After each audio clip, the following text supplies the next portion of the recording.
Coming up on The World Today, U.S. President faces Senate trial after historic second impeachment charge. Longtime Ugandan President Yoweri Museveni faces challenge from pop star turned opposition leader Bobi Wine in presidential election. Plus, UK study finds COVID-19 infection gives some immunity for at least 5 months. Hello and welcome to the program. I'm Teniola Shubowale. All eyes are now turned to the Senate, where lawmakers will hold a trial and eventually vote to either convict or acquit Donald Trump after the House voted to impeach him for a second time yesterday. So far, we know a U.S. Senate impeachment trial is not going to start until January the 20th, the day President-elect Joe Biden will be inaugurated at the earliest. Mr. Trump is accused of inciting a mob that stormed Congress last week after he repeated false claims of election fraud. 5 people died. The ayes are 232. The nays are 197. The resolution is adopted. Without objection, the motion to reconsider is laid upon the table. And with that bang of the gavel, history was made on Wednesday as Donald Trump became the only United States president to be impeached twice. In all of this, President Trump gravely endangered the security of the United States and its institutions of government. After hours of debate, the U.S. House of Representatives impeached Trump for incitement of insurrection after a mob of his supporters stormed the Capitol on January 6th as Congress met to certify President-elect Joe Biden's election victory. Today, in a bipartisan way, the House demonstrated that no one is above the law, not even the President of the United States. That Donald Trump is a clear and present danger to our country, and that once again we honored our oath of office to protect and defend the Constitution of the United States. So help us God. And now, I sadly, and with a heart broken over what this means in the country, of a president who would incite insurrection, will sign the engrossment of the article of impeachment.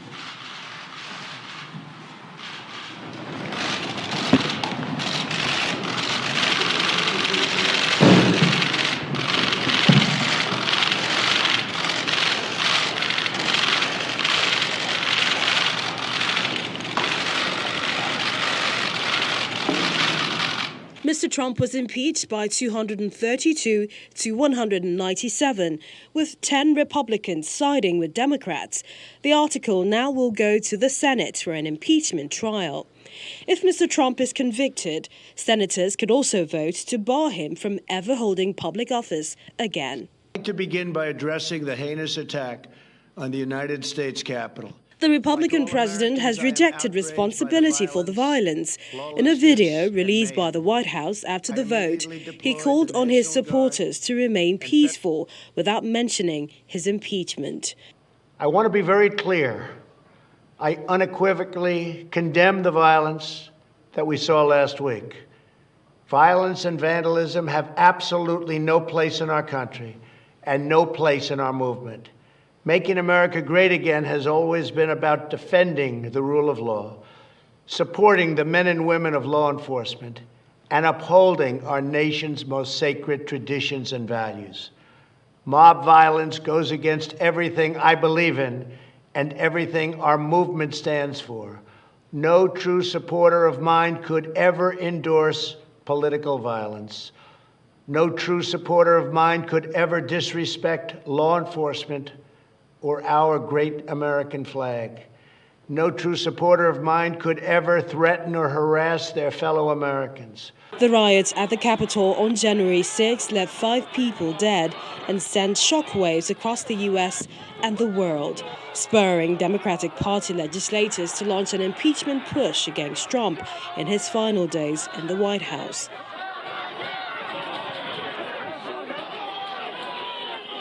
Meanwhile, the FBI has warned of possible armed protests planned for Washington, D.C. and all 50 U.S. state capitals in the days before Joe Biden, a Democrat, is inaugurated as the new U.S. president.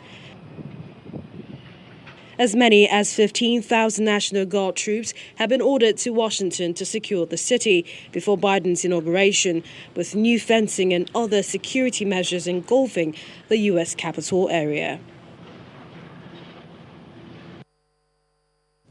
Our Washington, D.C. correspondent, Maria Bird, has been monitoring the situation. She joins us now. Maria, I think the major outstanding question now is when that Senate trial will take place and how likely is the president to be convicted of the charges? Taniola, thank you for having me. And yes, that is the outstanding question. And we now know this will not happen before he leaves office on January the 20th before noon. And so we now are aware that this will be something that will likely occur after the first 90 days of the Biden-Harris administration. And that is just the fact that we know that Democrats are going to push forward with wanting to get the cabinet members to be approved through Senate. And so that is going to take up some time.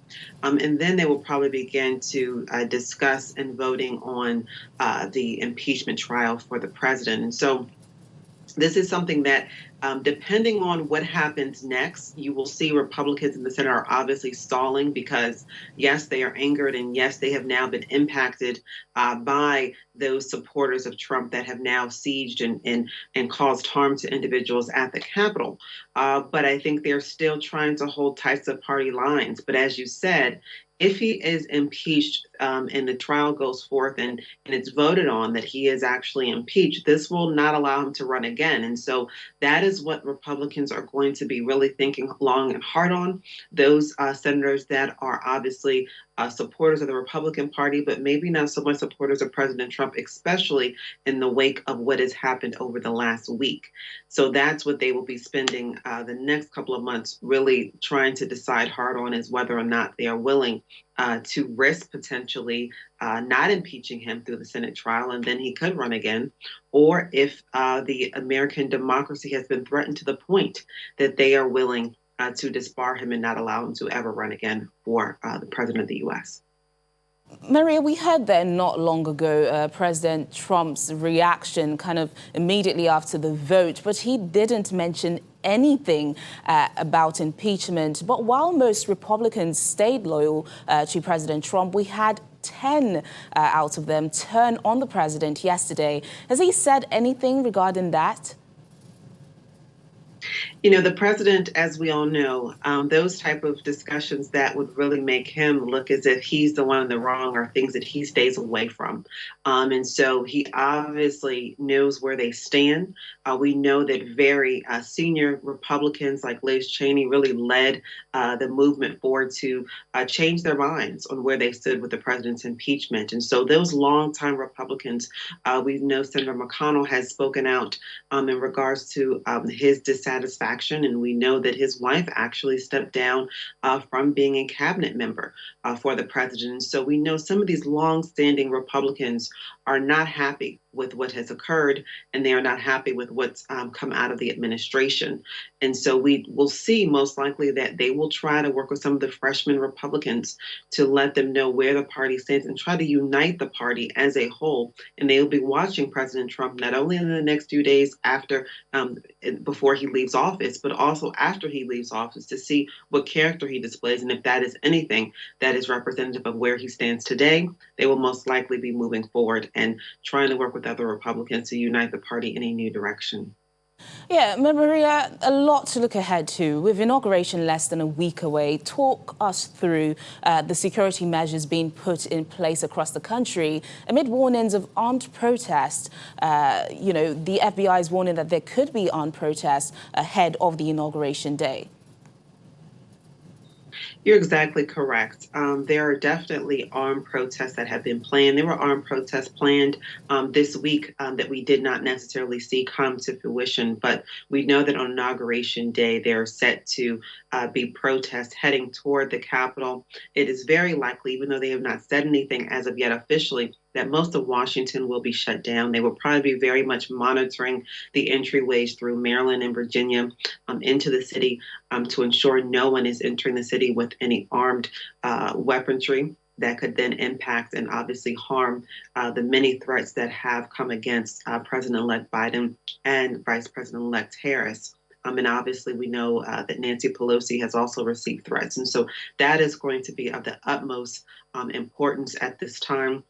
As we said before, you see the National Guard has already made it to Washington, and we're expecting more of those individuals to be in Washington as it gets closer to Inauguration Day. Streets have already begun to be closed down that are surrounding the Capitol building.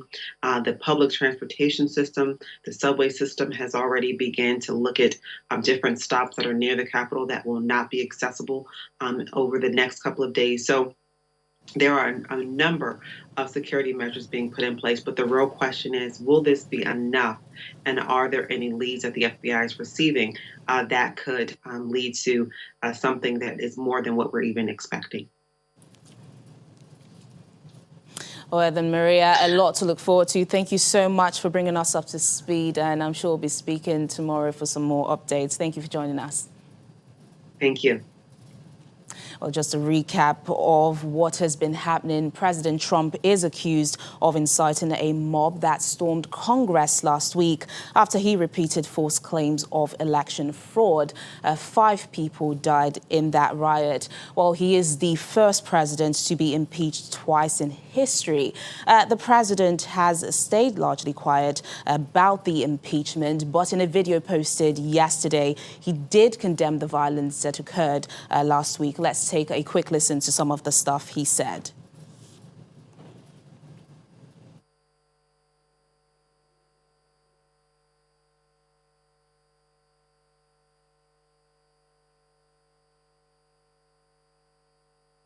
No true supporter of mine could ever disrespect law enforcement or our great American flag.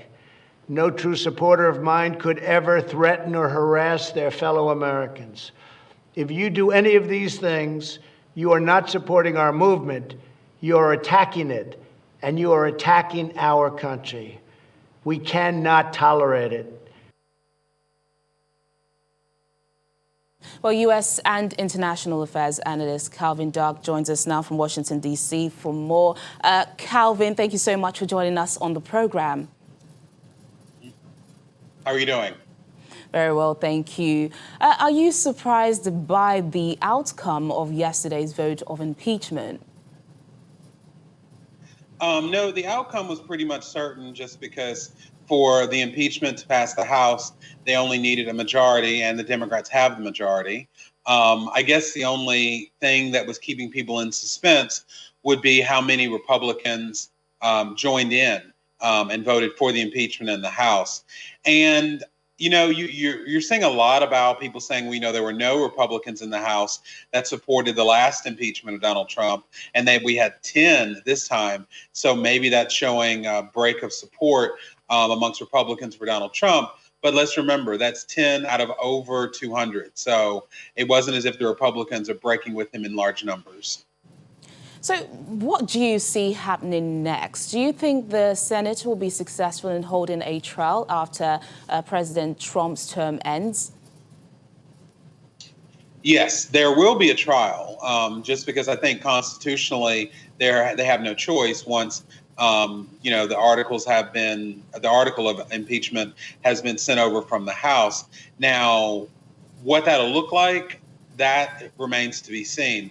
And one of the things that I'm seeing from Republicans is, with Democrats who have control of the Senate, they would need to get all of the Democrats to sign on, which I think that's likely, and 17 Republicans, which is not impossible but unlikely.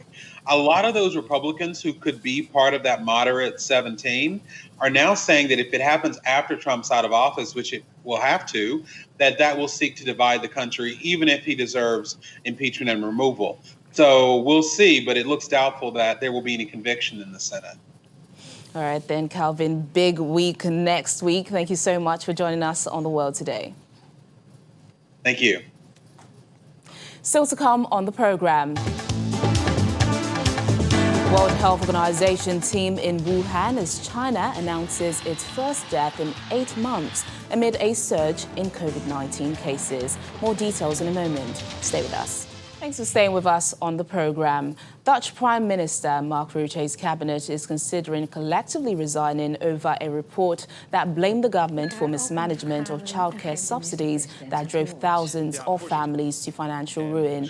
A parliamentary inquiry last month concluded that unprecedented injustice had been done to innocent families who were often forced to repay tens of thousands of euros of granted subsidies, leading to unemployment, bankruptcy or divorce. Crisis talks with the entire cabinet called by Prime Minister Rutte are scheduled for Friday.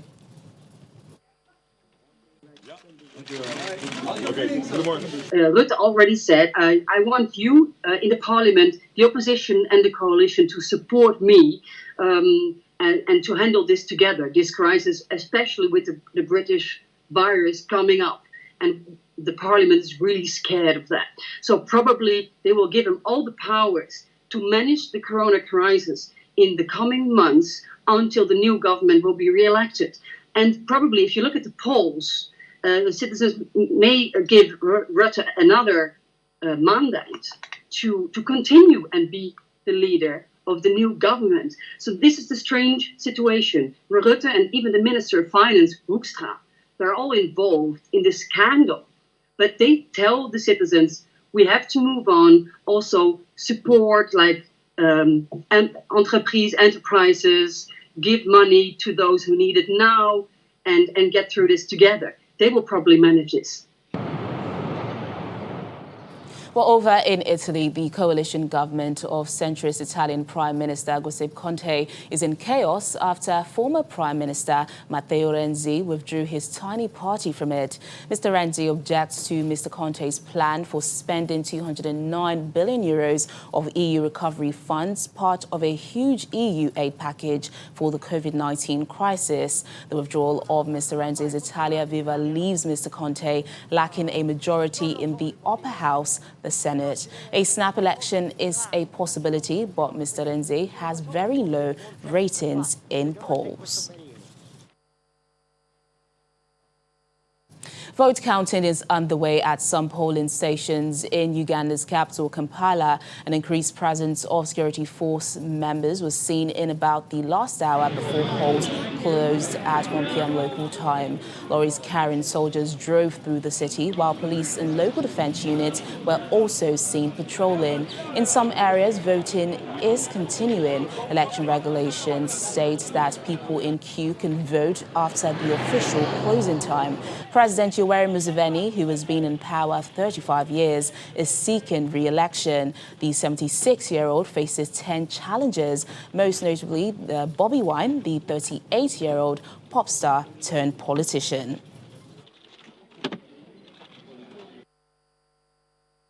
Shall be here until we vote. As long as 4 p.m. it finds us in the line, we have to vote because we want to change the situation. And I'm so sure our voters, they are ready to cast their votes on the side of the winning, and the winner must be Robert Kyagulanyi Ssentamu. Well, earlier we spoke to Ugandan journalist Alima Athumani on today's exercise and when the results are expected. I think the world needs to know that Ugandans are great users or big users of social media. And one thing that the government did last night around 7 o'clock is cut out internet completely.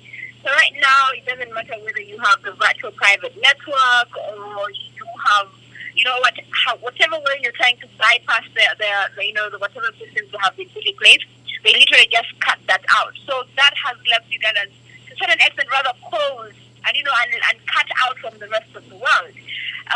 But yes, Ugandans are very peaceful people. Today, they've come out in large numbers everywhere you go. They've come out most and they're working to continue. The queues are long. And people have just come out for whoever they think they should be voting for. For many people, I think they've just come out to vote because that I spoke to, many of them say, I've just come to vote. But my vote will bring the change that I want to see. So many of them, and some of them keep saying, well, even if my vote is, at least I would like for the winner to know that that the person I voted for has the support of the people. Well, a study led by Public Health England shows that most people who have had COVID-19 are protected from catching it again for at least 5 months. Scientists found past infection was linked to around 83% lower risk of getting the virus compared with those who had never had COVID-19. But experts warn some people do catch COVID-19 again and can infect others. Asymptomatic disease. Still on the COVID-19 pandemic, let's take a look at other developments around the world on our COVID-19 Global Update. An international team of scientists led by the World Health Organization has arrived in China's central city of Wuhan to investigate the origins of the coronavirus that sparked the pandemic.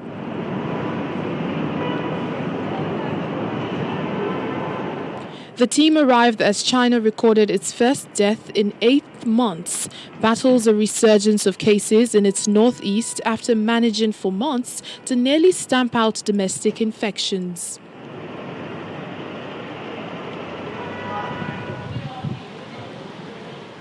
Over in Europe, pharmacies in Britain have begun administering COVID-19 vaccinations as the government seeks to accelerate the rollout of shots to millions of people a week to meet an ambitious delivery target. Today we have started giving the COVID-19 vaccination, specifically the AstraZeneca Oxford vaccination.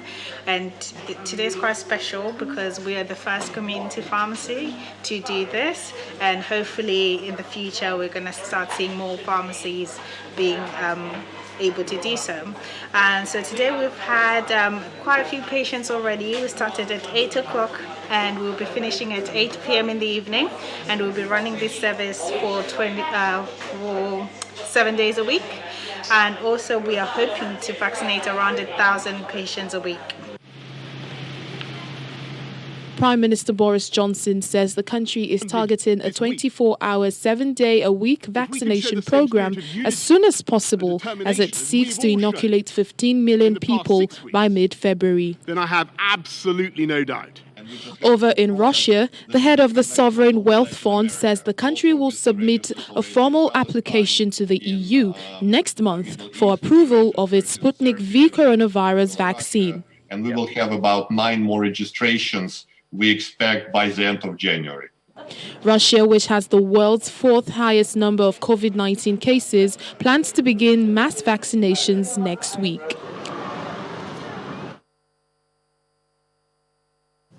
And that's the program today. Thank you so much for watching. I'm Teniola Shubowale. Stay safe.